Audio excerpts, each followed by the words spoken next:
नमस्कार मित्रों, पिछली क्लास में हमने देखा था मानव आहार के बारे में कि मानव जो आहार लेता है आखिर वो किस स्वरूप में लेता है। जैसा भोजन हम सामने देखते हैं आँखों से, क्या वैसा ही भोजन हमारे शरीर द्वारा ग्रहित की जाती है या उसमें कुछ परिवर्तन किया जाता है। तो वो सारी चीज़ें हमने देखी थी, वो पिछली क्लास में आप जाकर देखिएगा।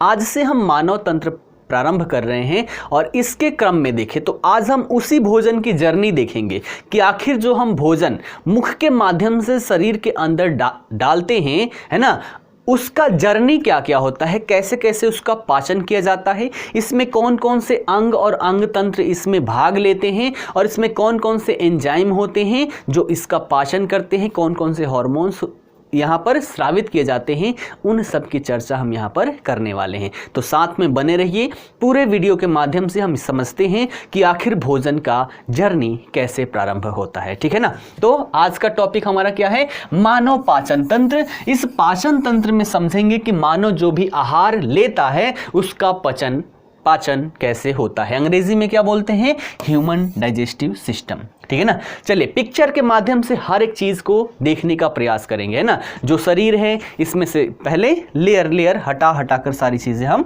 देखेंगे। ठीक, चलिए यह है हमारा मानव पाचन तंत्र, है ना। मानव पाचन तंत्र में कौन कौन से भाग इसमें लेते हैं, कौन कौन से अंग इसमें भाग लेते हैं, वो सारी चीजें देखेंगे। पहले एक बार समझते हैं कि आखिर हमारे शरीर के अंदर ये दिखाई कैसे देता है। अगर शरीर से जो हमारी चमड़ी है, चमड़ी को निकाल दिया जाए, है ना, मांस को निकाल दिया जाए, तो अंदर ऐसी संरचना दिखाई देती है। और इसमें ये सारी जो संरचनाएं दिखाई दे रही है, ये सभी जो संरचनाएं यहां पर दिखाई दे रही है, यहां से लेकर मुख गुहा से लेकर ये सारी संरचना, ये सभी पाचन तंत्र के अंतर्गत आते हैं। अब इन सभी संरचनाओं में से अगर हम केवल पाचन तंत्र को बाहर निकालते हैं तो वो आपको ऐसे दिखाई देगा, है ना। भोजन क्या करते हैं, हम मुख के माध्यम से भोजन को अंदर लेते हैं, जो ग्रसनी ग्रासनली के माध्यम से कहां, आमाशय में पहुंचता है। ये जो संरचना आपको दिखाई दे रहा है, ये क्या है, आमाशय है। यहां पर कुछ पाचन किया जाता है, कुछ पाचन तो मुख में ही प्रारंभ हो जाता है। उसके बाद आमाशय के बाद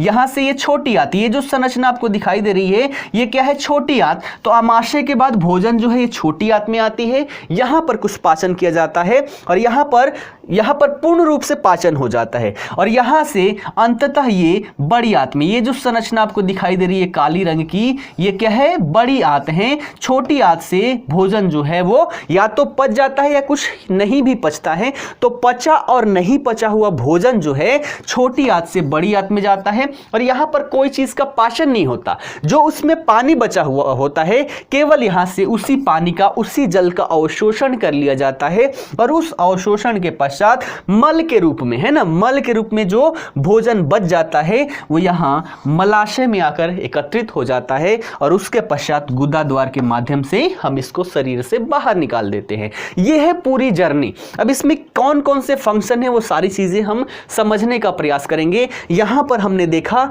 कि अगर हम मांस और चमड़ी को अपने शरीर से निकाल दें तो ऐसे इसके अंदर तंत्र दिखाई देते हैं और इसमें से भी हम पाचन तंत्र को निकालें तो ये सारी चीजें, ठीक है ना। इसके अंतर्गत क्या क्या आता है, जैसे हमारा मुख गुहा हो गया, यहां पर आपको यकृत दिखाई देगा, है ना, यानी कि लीवर। यहां पर गैल ब्लैडर यानी कि पित्ताशय दिखाई देगा। यहां पर आपको अग्नाशय दिखाई देगा। वो सारी चीजें हम यहां पर समझेंगे कि कैसे कौन कौन से यहां पर भाग लेते हैं। ठीक है ना। चलिए यहां पर समझते हैं। ये वाला जो पिक्चर हमने देखा था, ये क्या है, जो हमारा पाचन तंत्र है उसमें की सारी चीजें यहां पर दिखाई गई है। ठीक है ना। सबसे पहले आपको यहां पर क्या दिखाई देगा, इसे हम बोलते हैं मुख गुहा, जिसके अंतर्गत हमारा जीभ आता है, दांत आता है ना, ये सारे किसके अंतर्गत, मुख गुहा के अंतर्गत आते हैं। उसके बाद ये ग्रसिका और ग्रासनली हो जाती है। भोजन मुख के बाद ग्रसिका ग्रासनली के माध्यम से कहां, आमाशय में पहुंचता है। ये जो संरचना है ये क्या है, आमाशय है।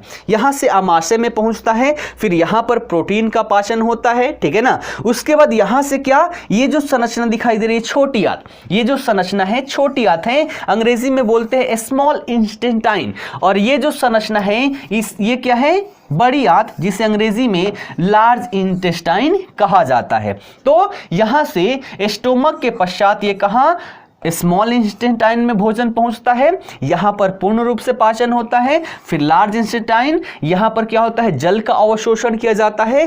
अंततः कहां पहुंच जाता है, हमारा रेक्टम में यानी कि मलाशय में, और यहां से एनस यानी कि गुदा द्वार के माध्यम से भोजन शरीर के बाहर निकल जाता है। इसमें देखें तो कुछ सहायक ग्रंथियां भी होती है, जैसे ये हो गया लीवर, ये क्या है, सहायक ग्रंथि है। उसके बाद ये क्या है, गाल ब्लाडर यानी कि पित्ताशय, ये क्या है, सहायक ग्रंथि है। उसके बाद पैनक्रियाज यानी कि अग्नाशय, ये भी हमारी सहायक ग्रंथियां हैं। और इन सब के माध्यम से विभिन्न प्रकार के एंजाइम्स शरीर से स्रावित किए जाते हैं, जिसके माध्यम से भोजन जो है वो है ना, भोजन जो है उसका पाचन हो जाता है। यहां पर हम बात कर रहे हैं पाचन की, तो पाचन हम समझ सकते हैं कि पाचन किसे कहेंगे।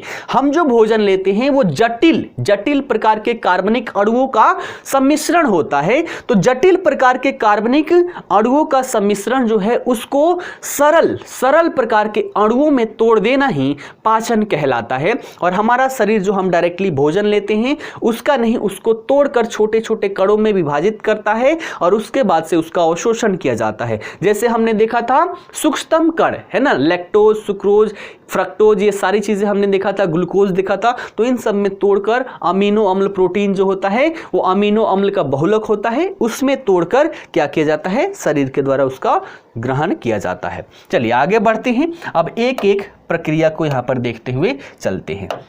सबसे पहले हम यहां पर बात करेंगे पाचन तंत्र, और पाचन तंत्र की बात करें तो दो प्रकार से इसमें कार्य होता है। एक तो आहार नाल के माध्यम से, जिसे हम क्या बोलते हैं, एलिमेंट्री कैनाल बोलते हैं, और इसके अंतर्गत हमारा मुख गुहा, ग्रसनी, ग्रसिका या फिर इसी को ग्रासनली कहते हैं, आमाशय, उसके बाद आंत जिसके अंतर्गत छोटी और बड़ी आंत होती है, फिर मलाशय और गुद्दा, ये सभी के सभी किसके अंतर्गत, आहार नाल के अंतर्गत आते हैं। और कुछ सहायक ग्रंथियां होती है जिसके अंतर्गत हमारी लार ग्रंथियां हैं, यकृत है, पित्ताशय है, अग्नाशय है, इन सब इसमें भाग लेते हैं। ठीक है ना, पिक्चर के माध्यम से ये सारी चीजें आप यहां पर देख सकते हैं। हर एक चीज को पिक्चर के माध्यम से हम समझने का प्रयास करेंगे। ठीक है ना, चलिए आगे बढ़ते हैं एक एक चीज को। सबसे पहले हम यहां पर बात करते हैं मुख गुहा, है ना। तो अगर ऐसे आप मुंह खोलते हैं ना तो यहां पर आपको जीभ दिखाई देगा। जीभ से ये भी प्रश्न पूछा गया है, जो जीभ है उसमें भी जो अलग अलग प्रकार के स्वाद होते हैं, उन स्वादों को चखने हैं तो यहां पर कुछ कलिकाएं पाई जाती हैं। जैसे यहां पर देखें तो जो हमें मीठा लगता है वो जीभ के अगले हिस्से पर, है ना, अगले हिस्से पर मीठा लगता है। इसलिए जब कुछ मीठा लगता है तो हम कैसे, है ना, कैसे हम थोड़ा सा मुस्कुरा देते हैं, हमें मीठा लगता है। उसके बाद सॉल्टी, नमकीन की बात करें तो जीभ का जो ये वाला हिस्सा है यहाँ पर नमकीन का अनुभव होता है। उसके बाद सौर की बात करें तो वो जीभ के इस वाले हिस्से पर, और बीटर की बात करें, खट्टे की बात करें तो वो उस हिस्से पर जो जीभ का आखिरी हिस्सा होता है, वहां पर हमें किस चीज का, खट्टे का अनुभव होता है। और जब भी हम खट्टा खाते तो क्या करते हैं, ऐसा, यानी कि कहां, हमें खट्टा यहां लगता है। ठीक है ना, तो ये हो गया जीभ। अब मुख गुहा में देखें तो जीभ होता है, दांत होता है, लार ग्रंथियां होती है, सबको समझने का प्रयास करेंगे। तो जीभ आपने समझ लिया। उसके बाद दांतों की बात करें तो दांत दो प्रकार के होते हैं। एक तो होता है हमारा प्राइमरी टीथ, है ना, जिसे दूध का दांत कहते हैं, और ये कुछ समय पश्चात टूट जाता है। दूसरा होता है सेकेंडरी टीथ, यानी कि इसके टूटने के बाद दूसरा जो दांत आता है उसे हम क्या बोलते हैं, सेकेंडरी टीथ, है ना। अब इसको समझने का प्रयास करते हैं। ठीक, चलिए देखिएगा। अब ये जो दांत हैं, दांतों में कुछ संरचनाएं हैं जिसको मैंने अलग अलग कलर के माध्यम से दिखाने का प्रयास किया है। ठीक है ना, देखिए अब मुंह खोलेंगे, है ना, मुंह खोलेंगे, जब ये मुंह खोलेंगे तो दांत ऊपर नीचे दो होता है ना, तो आधी ऊपर होती है, आधी नीचे। ठीक है ना, आधी ऊपर आधी नीचे, इसको हम ऐसे विभाजित कर सकते हैं। ठीक है ना, यहां से और यहां से, तो ये क्या हो गया, एक भाग हो गया, और प्रश्न यहीं से पूछे जाते हैं। ठीक है ना, तो यहां पर देखिए एक भाग में ये पहला भाग हो गया, ये दूसरा भाग हो गया, ये तीसरा और ये चौथा भाग हो गया। ठीक है ना, तो एक भाग की अगर बात करें तो एक भाग में दो दांत जो होती है ये कौन सी होती है, इसे हम बोलते हैं इंसिजर, है ना, दो दांत होती है उसे हम बोलते हैं इंसिजर। उसके बाद एक दांत क्या होता है, इसे बोलते हैं कनाइन। ठीक है ना। उसके बाद जो दांत होता है उसे हम बोलते हैं प्रीमोलर, और उसके बाद जो दांत होती है इसे हम क्या बोल लेते हैं, मोलर बोल लेते हैं। तो एक भाग में कितनी दांत हो गई, यहां पर देखा जाए 2 2 4 है ना, 2 2 4 2 6 2 8 दांत हो गई, और टोटल कितना कहा जाता है, 32 दांतें होती है। तो 8 चौका 32 दांत यहां पर हो गया, ठीक है ना। अब दांत देखिएगा, ये इंसीजर हो गया, ये कानाइन, ये प्रीमोलर और ये मोलर हो गया। सबके अपने अपने कार्य है। यहां पर आपको दिखाई दे रहा होगा ये धारदार है, छेनी नुमा है, तो ये किसी चीज को आसानी से काट लेता है। जब भी हम सेब वेब खाते हैं, कुछ भी काटते हैं, तो आगे वाले इन्हीं दांतों का प्रयोग करते हैं। ये जो आपको 4 दिखाई दे रहा है, इन्हीं दांतों का प्रयोग करते हैं हम काटने के लिए।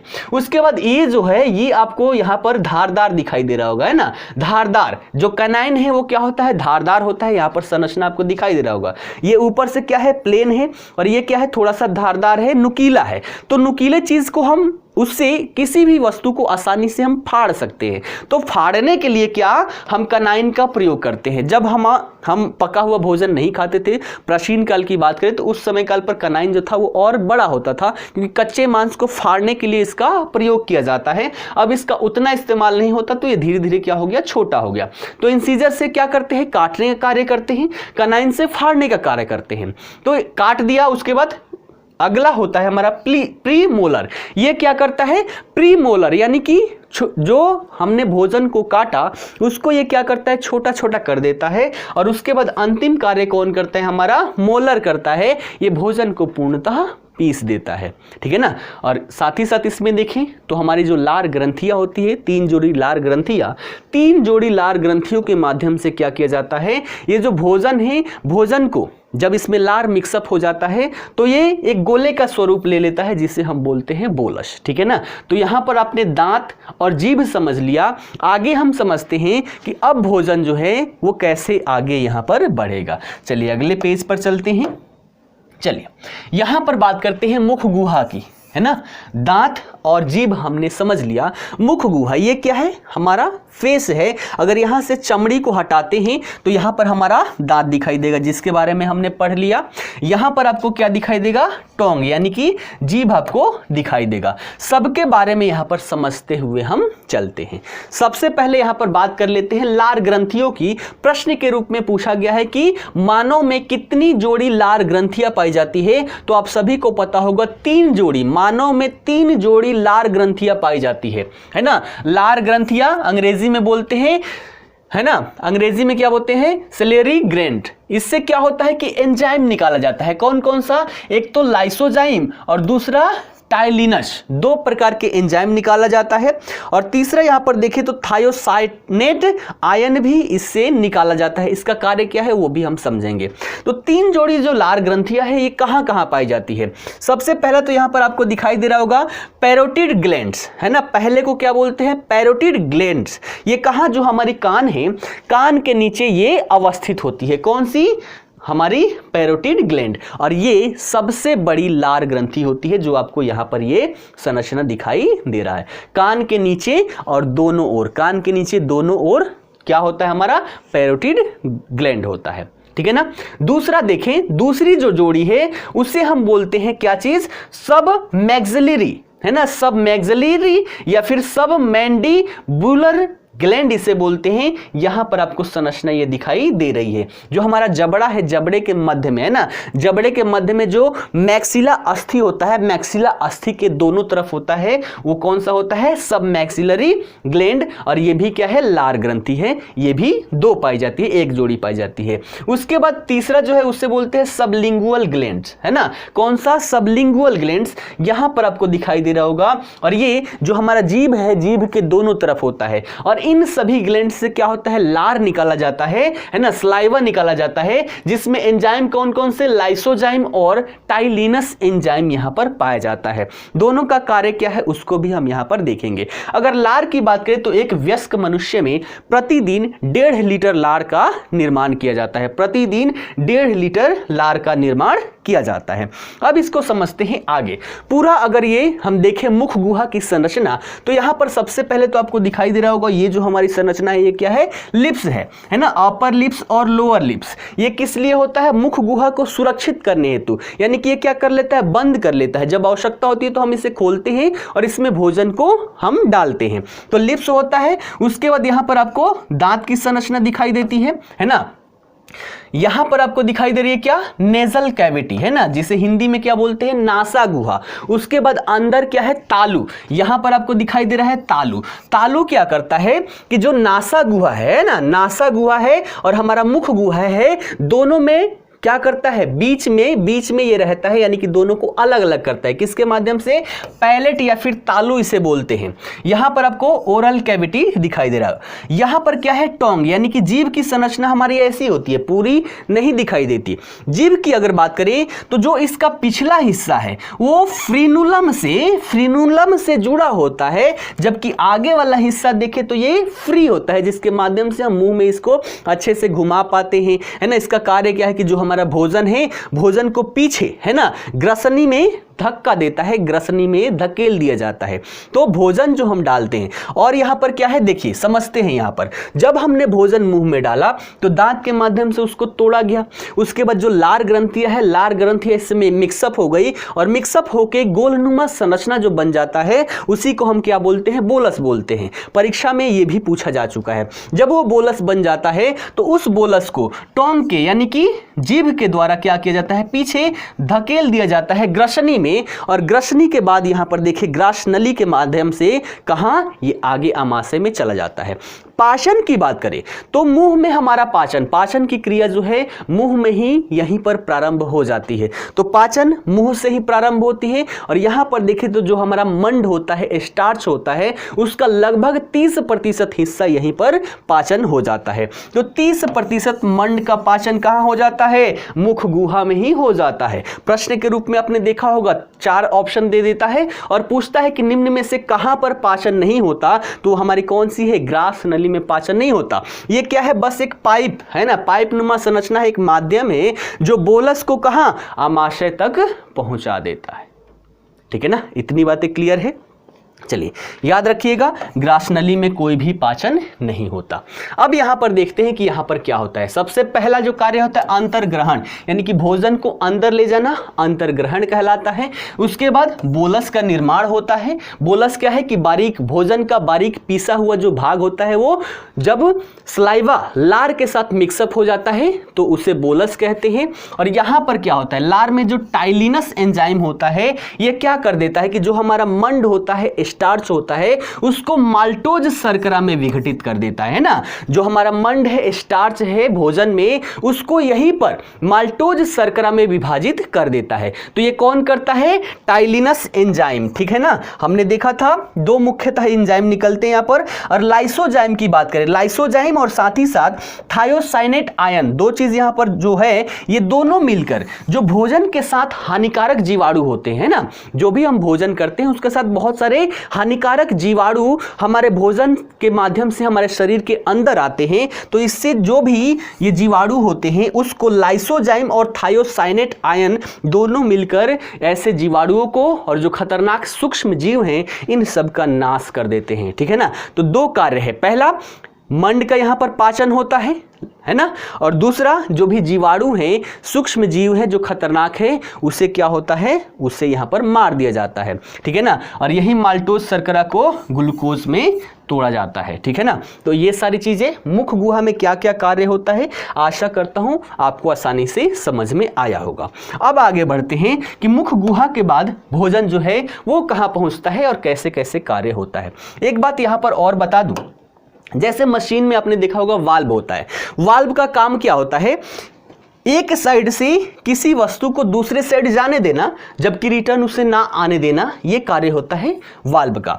तो वैसे ही यहां पर भी, यहां पर एपिग्लोटिस आपको दिखाई दे रहा है, ये जो संरचना है, यहां पर एक वाल्व पाया जाता है। वाल्व का कार्य क्या होता है कि जो भी भोजन है, भोजन को कहां, ग्रास नली में जाने देता है ना, भोजन को ग्रास नली में जाने देता है। जब चला जाता है पुनः ये बंद हो जाता है, क्योंकि यहां पर देखें तो जो हमारी नेजल कैविटी है ना, नेजल कैविटी, नासा गुहा भी इसी के माध्यम से, हम सांस भी इसी के माध्यम से लेते हैं और भोजन भी हमारा इसी के माध्यम से शरीर में जाता है। तो इसका कार्य है अपना देखते रहता है और जहां आवश्यकता होती है वहां पर ये क्या होता है, अपना खुलता बंद होते रहता है। तो यहां पर जो वाल्व पाया जाता है उसका नाम क्या है, एपिग्लोटिस। ठीक है ना।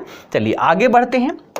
अब भोजन किस रूप में है, बोलस के रूप में है और ये क्या है, हमारा एपिग्लोटिस है। ये संरचना आपको एपिग्लोटिस दिखाई दे रहा है। और ये क्या है, हमारा एस्टोमक है। ये क्या है, एस्टोमक है, आमाशय है। ठीक है ना।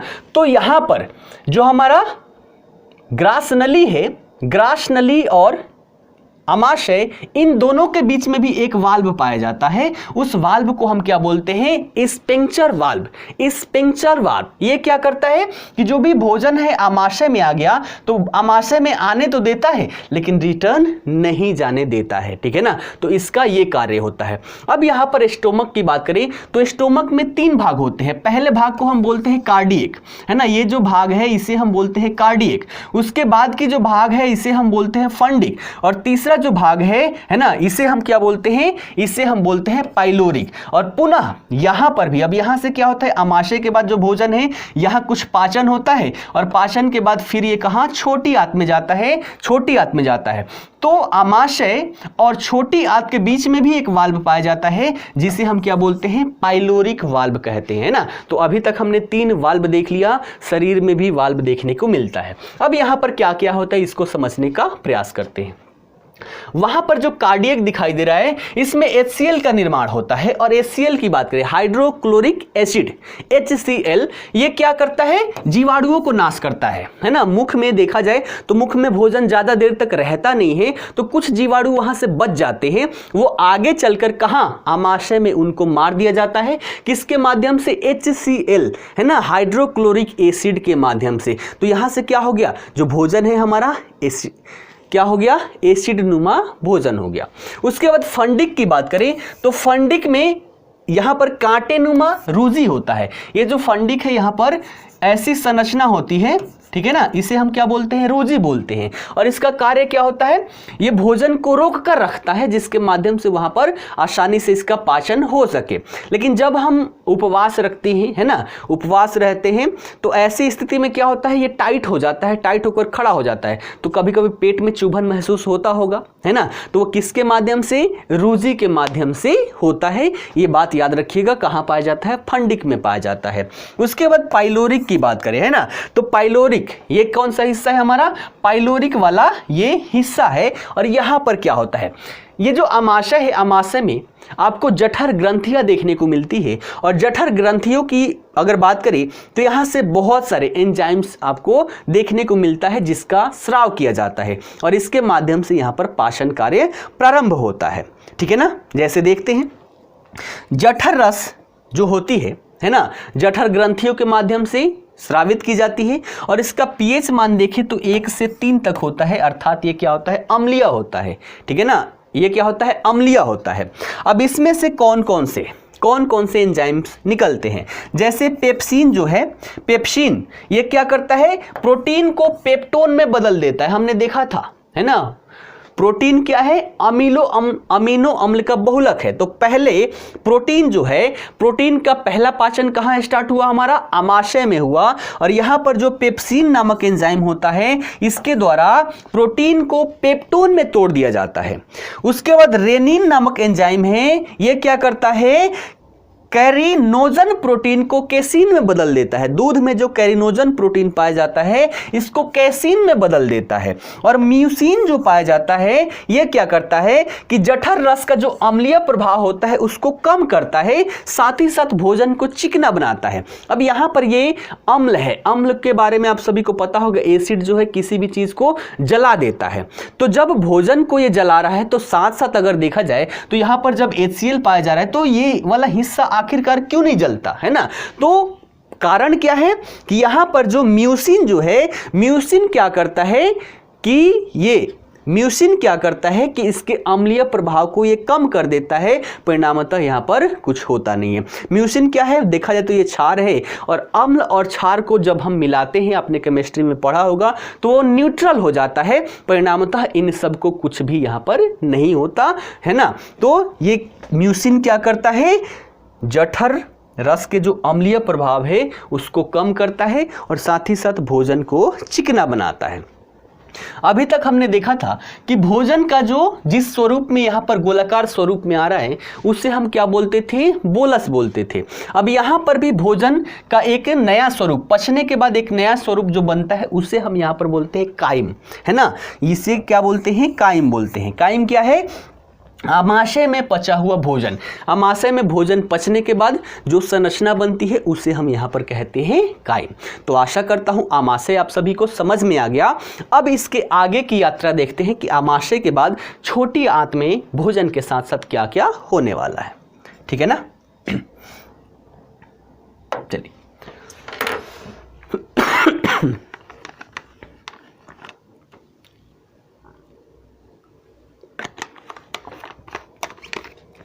चलिए आमाशय के बाद ये संरचना आपको दिखाई देती है पेट में।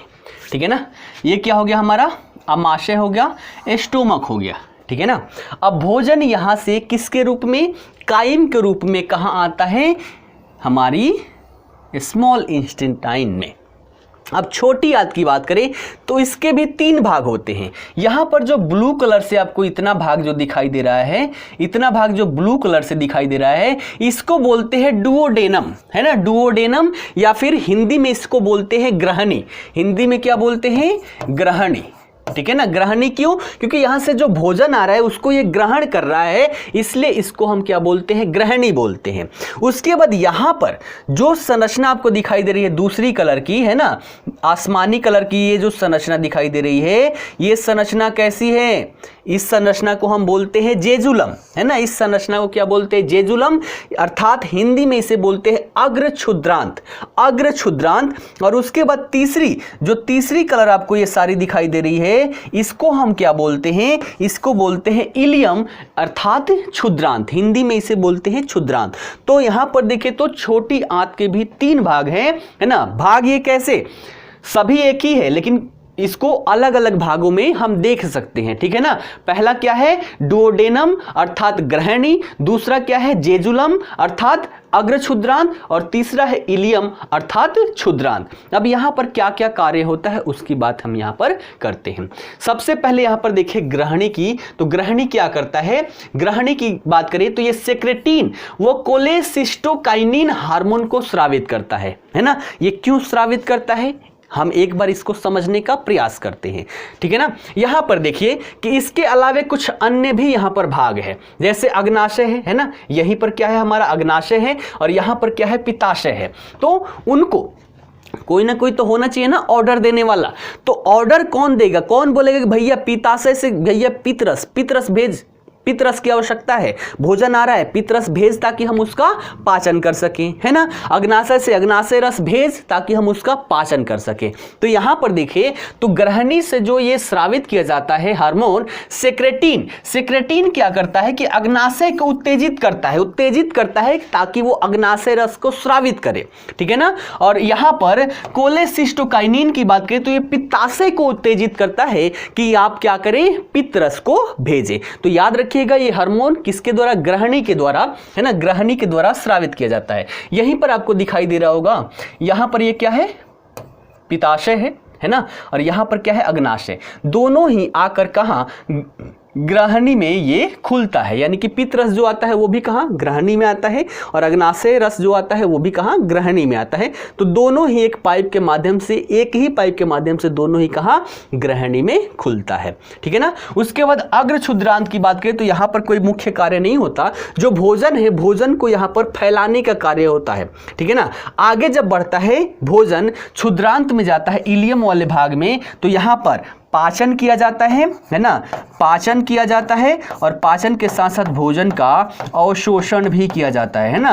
पाचन और भोजन का अवशोषण भी यहां पर किया जाता है। कैसे किया जाता है उसकी चर्चा हम यहां पर करते हैं।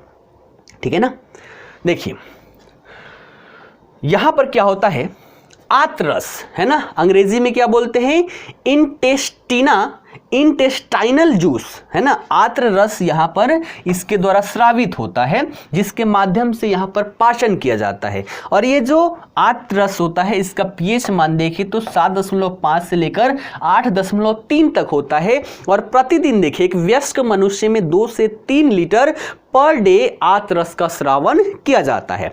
अब यहाँ पर देखें तो यहाँ से क्या क्या कौन कौन सी, तो सबसे पहले तो यहाँ पर माल्टेज निकलता है, ये तो सीधा सीधा है ना, सीधा सीधा है। माल्टेज, सुक्रेज और लैक्टेज, ये एंजाइम जो है ये सीधा सीधा है। माल्टेज क्या करता है, माल्टोज को ग्लूकोज में तोड़ देता है, क्योंकि हमने देखा था कि भोजन का जो सूक्ष्मतम कण है उसी को शरीर के द्वारा अवशोषित किया जाता है। तो माल्टेज क्या करता है, माल्टोज को ग्लूकोज में बदल देता है, ठीक है ना।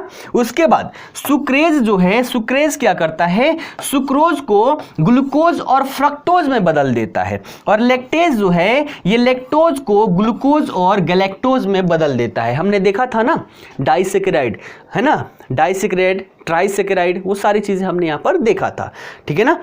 तो माल्टोज को ग्लूकोज में कौन बदलता है, माल्टेज एंजाइम, ठीक है ना। सुक्रेज एंजाइम जो है ये सुक्रोज को ग्लूकोज और फ्रक्टोज में बदलता है। लैक्टेज एंजाइम की बात करें तो ये लैक्टोज को ग्लूकोज या गैलेक्टोज में बदलता है। ये तो सीधा सीधा ये प्रश्न में पूछेगा नहीं पूछेगा। प्रश्न कहां से पूछा जाएगा, चौथे वाले से। ये क्या है, इरेप्सिन है। और इरेप्सिन क्या करता है कि अभी हमने देखा था जो आमाशय में क्या हुआ था, आमाशय में जो प्रोटीन था, प्रोटीन को पेप्टाइड में बदला गया था। यहां पर क्या कर दिया जाता है ना, पेप्टाइड को अमीनो अम्ल में बदल दिया जाता है ना, पेप्टाइड को अमीनो अम्ल में बदल दिया। पेप्टाइड की बात करें तो अभी हम देखेंगे, यहां पर हमने क्या देखा था, देखिएगा हमने आमाशय में देखा था, यहां पर क्या किया था हमने, प्रोटीन को पेप्टोन में बदला जाता है। और आगे चलकर अभी हम देखेंगे,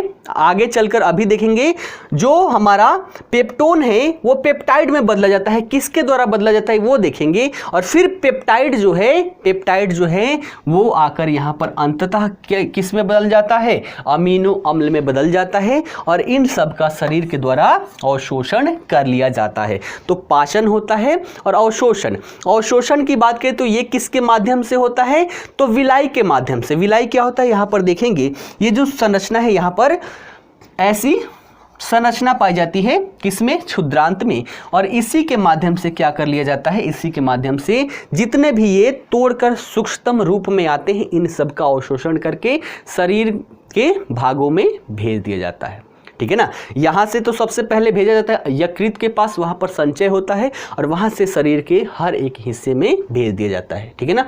तो छोटी आंत समझ में आ गया। यहां पर क्या होता है, पूर्ण रूप से भोजन का पूर्ण रूप से पाचन होता है और पाचन के साथ साथ अवशोषण होता है। अब यहां पर कुछ सहायक ग्रंथियां है, पहले उसको देख लेते हैं, फिर हम आएंगे यहां पर बड़ी आंत के बारे में पढ़ने के लिए, ठीक है ना। चलिए यहां पर देखते हैं, सबसे पहले बात करते हैं लीवर की, है ना।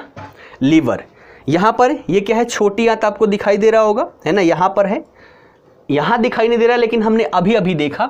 और ये जो संरचना है ये कौन सी संरचना है, हमारी लीवर की। यहीं पर आपको ये ग्रीन वाला जो संरचना दिखाई दे रहा है ये क्या है, गेल ब्लाडर है, पित्ताशय है। लीवर के द्वारा क्या किया जाता है कि पित्त का निर्माण किया जाता है। लीवर क्या करता है, पित्त का निर्माण करता है और इसे पित्ताशय में स्टोर कर देता है ना। तो पित्ताशय का कार्य क्या है कि पित्त रस को संग्रहित करना। और फिर ये देख रहे हैं आगे जाकर कहां, हमारी जो छोटी आंत है, छोटी आंत में जाकर ये खुलती है। ये जो संरचना आपको दिखाई दे रही है ये संरचना क्या है, अग्नाशय है। और अग्नाशय के द्वारा अग्नाशय रस निकाला जाता है, स्रावित किया जाता है। और ये जो नलिका है, दोनों नलिका आपको दिखाई दे रही हो, गेल ब्लाडर की और पैनक्रियाज की, दोनों ही आकर एक जगह मिलती है और एक ही नलिका के माध्यम से ये कहां, छोटी आंत में चली जाती है, ठीक है ना। तो यहां से इसके द्वारा क्या किया जाता है, पित्त रस, और इसके द्वारा अग्नाशय रस। अब इसको हम समझने का प्रयास करते हैं, ठीक है ना। सबसे पहले हम लीवर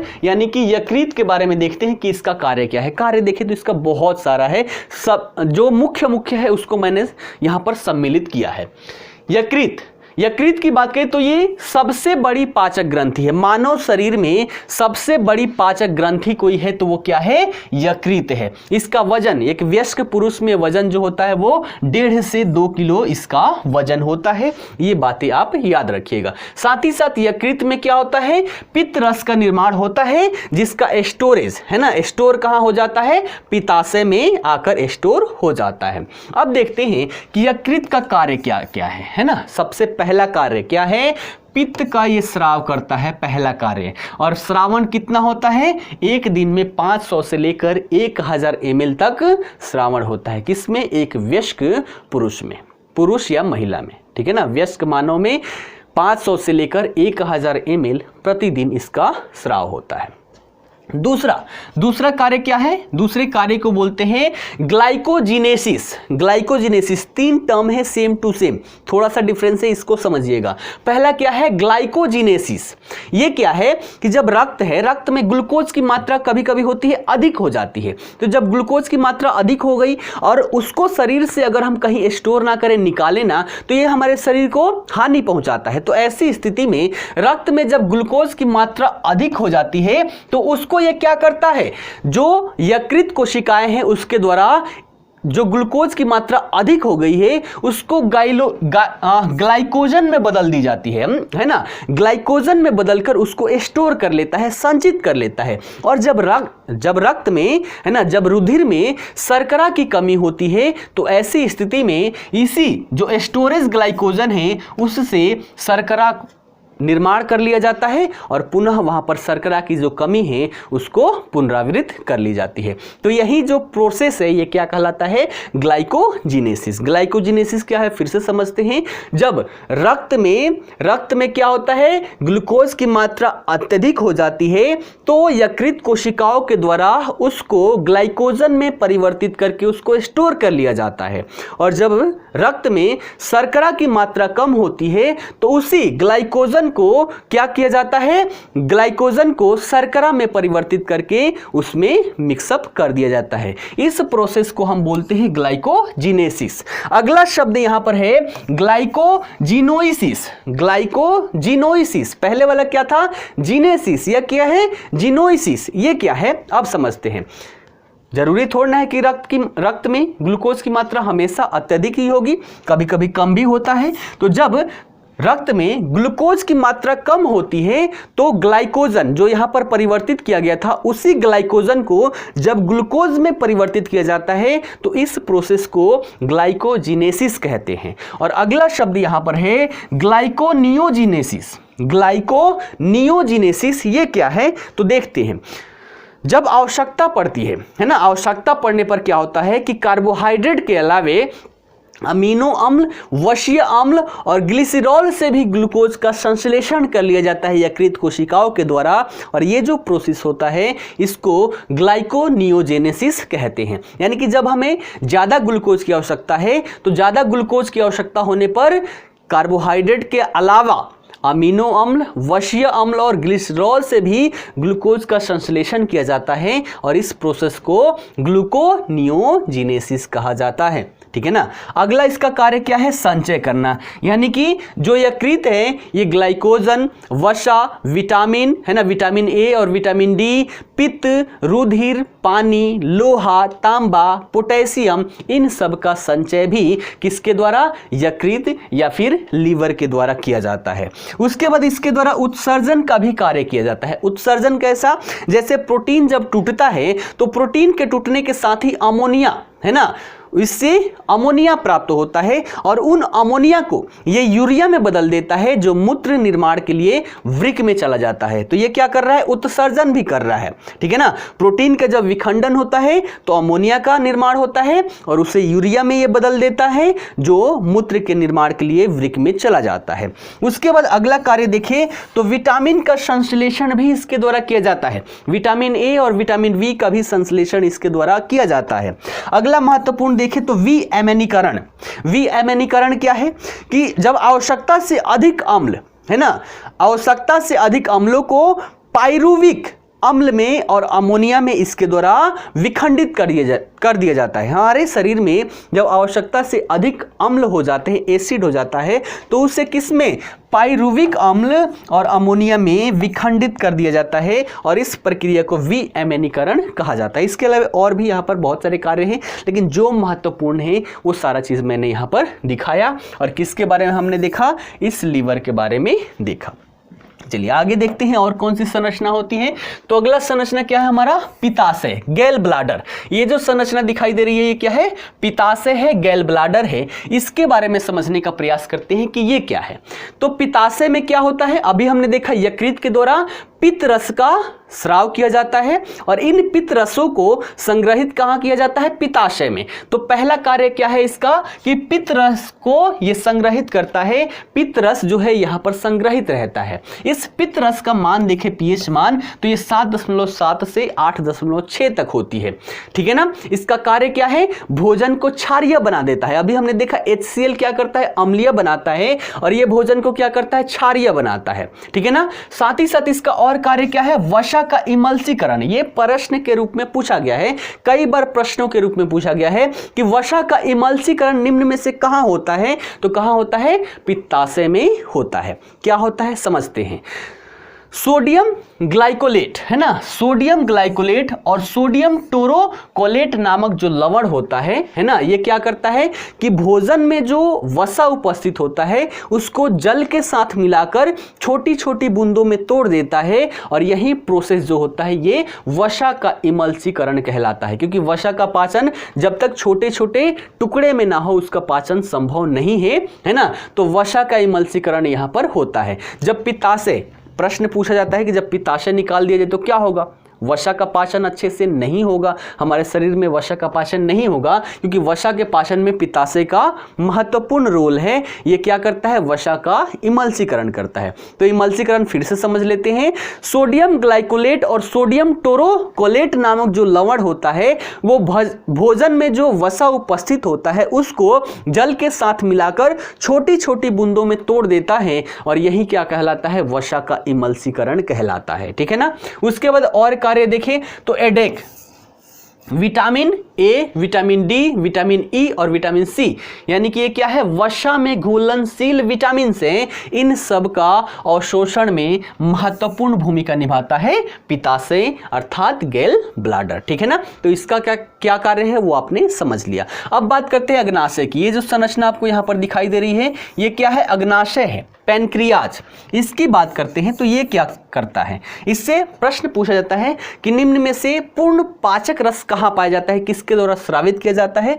तो अग्नाशय रस जो है इसी को पूर्ण पाचक रस कहा जाता है, क्योंकि इसके द्वारा हर एक चीज को, चाहे कार्बोहाइड्रेट हो, प्रोटीन हो, वसा हो, हर चीज का पाचन इसके द्वारा किया जाता है, इसलिए इसे पूर्ण पाचक रस कहा जाता है। किसको, अग्नाशय रस को। तो सबसे पहले अग्नाशय का कार्य क्या है कि इसके द्वारा अग्नाशय रस का श्रवण किया जाता है और इसका पीएच मान देखें तो 7.5 से लेकर 8.3 तक इसका पीएच मान होता है और इसमें 98% तक जल होता है और 2% तक इसमें एंजाइम्स और लवण पाए जाते हैं, ठीक है ना। यहां पर पूर्ण पाचक रस, इसको आप लेट से याद रख सकते हैं, है ना। इसमें टी जो है, टी का मतलब क्या हो गया, ट्रिप्सिन। और ट्रिप्सिन क्या करता है कि प्रोटीन को पेप्टाइड में बदलता है। अभी हमने देखा था सबसे पहले, है ना, प्रोटीन को कहां, प्रोटीन को ये पेप्टाइड में बदलता है और इसके आगे जब छोटी आंत में जाता है तब क्या होता है, पेप्टाइड को अमीनो अम्ल में बदल दिया जाता है, ठीक है ना। तो प्रोटीन का पाचन 3 जगह पर किया जाता है, ठीक।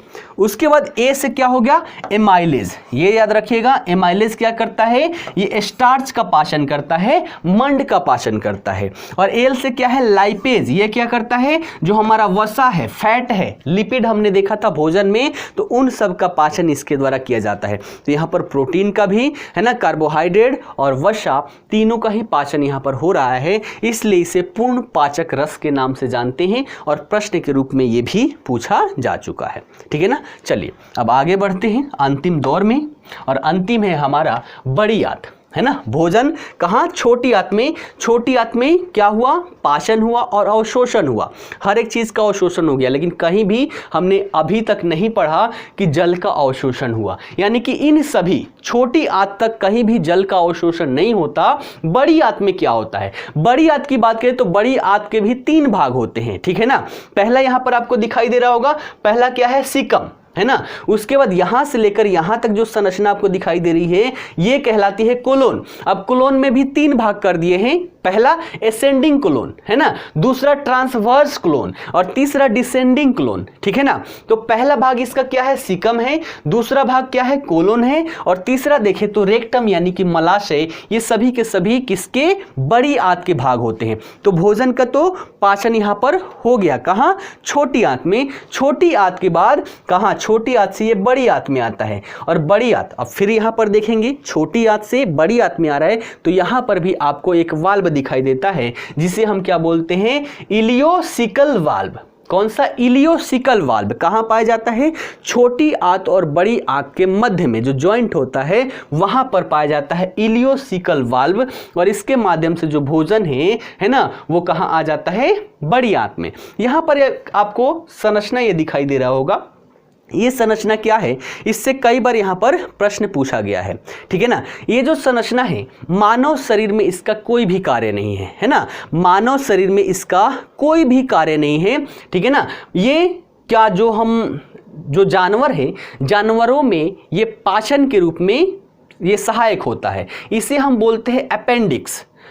पहले जब भोजन था, पहले हम देखें तो पहले जो मानव था, मानव के द्वारा घास फूस भी खाया जाता था और घास फूस के पाचन हेतु ये महत्वपूर्ण भूमिका निभाता है। जबकि मानव अब घास फूस नहीं खाता, परिणामतः धीरे धीरे ये क्या हो गया, निष्क्रिय हो गया। लेकिन जानवरों में देखें तो ये अपेंडिक्स अभी भी कार्य करता है और उनके पाचन क्रिया में ये सहायक होता है, कार्य करता है। तो भोजन जो है सबसे पहले कहाँ, छोटी आंत से सबसे पहले कहाँ आता है, सीकम में आता है, उसके बाद कोलोन में जाता है और उसके बाद मलाशय में जाता है। यहां पर कार्य क्या होता है, ठीक है ना।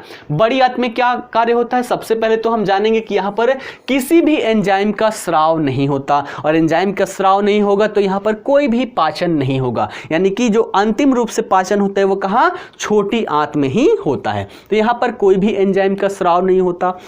उसके बाद क्या होता है, ये किस लिए है कि जो भोजन है या तो पचा हुआ या पूर्ण रूप से पचा भी नहीं होता है। तो पचा हुआ भोजन या पूर्ण बिना पचे हुए भोजन को कुछ समय के लिए ये संचित करके रखता है ताकि इसमें से जल का अवशोषण किया जा सके, ठीक है ना। तो यहां पर प्रश्न के रूप में पूछा गया है कि जो बड़ी आते हैं, निम्न में से क्या कार्य है, तो यहां पर बस एक ही कार्य होता है, जल का अवशोषण। और जल का अवशोषण करने के पश्चात जो भी भोजन है वो गाढ़ा मल के रूप में यहां पर कुछ समय के लिए संचित रहता है। कहां, रेक्टम में, मलाशय में। ये जो हिस्सा है आपको ये क्या दिखाई दे रहा है, मलाशय है। तो जब इसमें से जल का अवशोषण कर लिया जाता है तो अवशोषण के पश्चात इसको कहां, रेक्टम अर्थात मलाशय में कुछ समय के लिए रखा जाता है। तत्पश्चात यहां पर गुदा द्वार के माध्यम से, जिसे अंग्रेजी में एनस कहते हैं, गुदा द्वार के माध्यम से हम उसको शरीर से बाहर निकाल देते हैं। अब बात करते हैं कि जो मल है, मल का रंग बदलते रहता है, तो उसमें जो भूरा और पीला रंग होता है वो किसके कारण, तो हम देख सकते हैं स्टर्कोविलिन और यूराबिलिन के कारण जो मल है उसका रंग भूरा और पीला होता है। साथ ही साथ मल के साथ कभी कभी बदबू भी आती है। तो मल के साथ जो बदबू आती है वो इंडोल और एस्केटोल के कारण आती है ना। इंडोल और एस्केटोल नामक पदार्थ जो है उसके कारण मल में बदबू आता है। तो पूरा जर्नी हमने देखा, भोजन का जर्नी, कि हमारे शरीर में जब भी भोजन जाता है उसका जर्नी कैसे है। तो हमने क्या क्या देखा, एक बार इसको सम अप करते हैं, ठीक है ना। चलिए एक बार इसको सम अप करते हैं, ठीक। चलिए सबसे पहले हमने क्या देखा सबसे पहले भोजन मुख गुहा के माध्यम से शरीर में एंटर किया गया, यहीं पर क्या हुआ, लगभग 30% स्टार्च का पाचन यहाँ पर हो जाता है और लार में मिलकर भोजन क्या होता है, बोलस के रूप में, और बोलस के रूप में यहाँ से ग्रास नली के माध्यम से आमाशय तक पहुँचता है ना, ग्रास नली के माध्यम से आमाशय तक पहुँचता है और यहाँ पर क्या किया जाता है, HCl निकलता है, साथ ही साथ प्रोटीन निकलता है, साथ ही साथ यहाँ पर हमने देखा यकृत होता है, यहीं पर क्या है हमारा पित्ताशय है और यहाँ पर क्या है, अग्नाशय है। अग्नाशय से अग्नाशयी रस निकाला जाता है जो क्या है, पूर्ण पाचक रस है। उसके बाद पित्ताशय से पित्त रस का स्राव होता है जो कहाँ खुलता है हमारा, यहाँ पर जो ग्रहणी होता है, छोटी आंत का जो पहला भाग है ग्रहणी, ग्रहणी में खुलता है और यहाँ पर पाचन क्रिया, ठीक है ना, यहाँ पर बहुत सारी चीज़ें होती है। उसके बाद छोटी आंत में देखें तो यहाँ पर पूर्ण रूप से पाचन होता है, बड़ी आंत में कोई भी पाचन नहीं होता। पूर्ण रूप से पाचन होने के बाद भोजन कहाँ, बड़ी आंत में पहुँचता है जहाँ पर जल का अवशोषण किया जाता है और जल के अवशोषण के पश्चात भोजन घूमते हुए कहाँ, मलाशय में आके स्टोर हो जाता है और अंततः मल द्वार, गुदा द्वार के माध्यम से हम इसको शरीर से बाहर निकाल देते हैं। तो ये हमने देखा पूरा भोजन का जर्नी कैसे है। आशा करता हूँ अच्छे से आप सभी को समझ में आया होगा। अच्छे से समझ में आता है ना, तो इस वीडियो को लाइक करें, ज़्यादा से ज़्यादा लोगों तक शेयर करें ताकि अन्य लोग भी इसका लाभ उठा सके, ठीक है ना। तो चलिए आज के लिए इतना ही रहने देते हैं, फिर मिलते हैं अगले इंटरेस्टिंग वीडियो के साथ। धन्यवाद।